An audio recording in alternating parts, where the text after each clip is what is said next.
Hi hello ಎಲ್ಲ ಕರ್ನಾಟಕ ಜನತೆಗೆ ನಾನು ಮಾಡುವ ನಮಸ್ಕಾರಗಳು. ನಾನು ಈಗ ಜಾಹ್ನವಿ ಅವ್ರ ಬಗ್ಗೆ ಮಾತಾಡ್ತಾ ಇದ್ದೆ.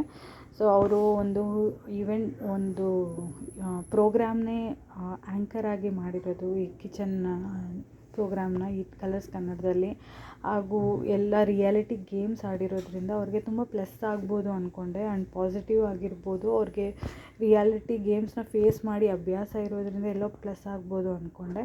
ಬಟ್ ಒಳಗಡೆ ಹೋದ್ಮೇಲೆ ಫಸ್ಟ್ ವೀಕಲ್ಲಿ ಅವ್ರ ಮೇಕಪ್ಪು, ಅವ್ರ ಗ್ಲ್ಯಾಮರಸ್ ಬಿಟ್ಟರೆ ಇನ್ನೆಲ್ಲೋ ಯಾರೋ ಕೇಳಿದ್ರೆ ಒಪಿನಿಯನ್ನ ಸೇಮ್ ಕಾಪಿ ಪೇಸ್ಟ್ ಥರ ಅನಿಸ್ತಿತ್ತು. ಎಲ್ಲೋ ಅವ್ರ ಒಪಿನಿಯನ್ ಬರ್ತಿಲ್ಲ ಅನಿಸ್ತಿತ್ತು. ಫಸ್ಟ್ ವೀಕೆಂಡ್ ಟಾಸ್ಕ್ ಆದಮೇಲೆ ಎಲ್ಲಿ ಕಿಚ್ಚ ಸುದೀಪ್ ಸರ್ ಎಲ್ಲರಿಗೂ ಇನ್ಪುಟ್ ಕೊಟ್ಟಾದಮೇಲೆ ಆಗ ಎಚ್ಚೆತ್ಕೊಂಡು ಅವರು ಎಲ್ಲೋ ಫೋರ್ಸ್ಫುಲ್ ಒಪಿನಿಯನ್ಸ್ ಕ್ರಿಯೇಟ್ ಕೊಡೋಕ್ಕೆ ಸ್ಟಾರ್ಟ್ ಮಾಡಿದ್ದಾರೆ ಅನಿಸ್ತು.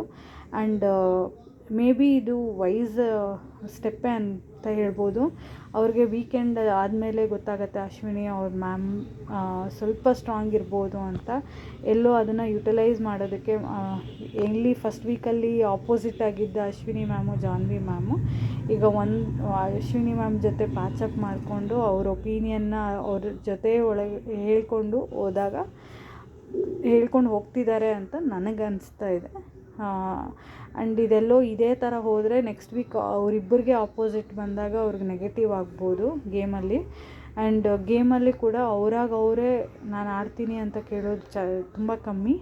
ಎಲ್ಲೋ ಯಾವುದೋ ಒಂದು 5-6 ಟಾಸ್ಕಲ್ಲಿ ಒಂದು ಟಾಸ್ಕಲ್ಲಿ ನಾನು ಕೇಳಿಲ್ಲ ಅಂತ ಹೇಳ್ಬೋದು ಅನ್ನೋದರಲ್ಲಿ ಕೇಳ್ತಿರ್ತಾರೆ ಒನ್ ಟೈಮ್ ಒಂದು ಚಾನ್ಸ್ಗೋಸ್ಕರ. ಬಟ್ ಅದರ್ವೈಸ್ ಅವ್ರನ್ನ ಗೇಮಲ್ಲಿ ಅಷ್ಟು ಎಂಥ್ಯೂಸಿಯಾಸ್ ಆಗಿ ಅವರೇ ಮುಂದೆ ಬರೋದು ನಾನು ನೋಡಿಲ್ಲ. ಬಟ್ ಒಪಿನಿಯನ್ಸ್ ಹೇಳೋದ್ರಲ್ಲಿ ಪರವಾಗಿಲ್ಲ, ಸ್ಟ್ರೈಟ್ ಫಾರ್ವರ್ಡಾಗಿ ಹೇಳೋದಕ್ಕೆ ಓಪನ್ ಅಪ್ ಆಗಿದ್ದಾರೆ. ಅದು ವೀಕೆಂಡ್ ಎಪಿಸೋಡ್ ಆದಮೇಲೆ. ಇದು ನನ್ನ ಅಭಿಪ್ರಾಯ. ನಿಮಗೂ ಅದೇ ಅನಿಸಿದ್ರೆ ಕಮೆಂಟ್ ಮಾಡಿ, ಬೇರೆ ಇದ್ದಲ್ಲೂ ಕಮೆಂಟ್ ಮಾಡಿ, ಇಷ್ಟವಾದಲ್ಲಿ ಶೇರ್ ಮಾಡಿ. ಥ್ಯಾಂಕ್ ಯು, ಧನ್ಯವಾದಗಳು.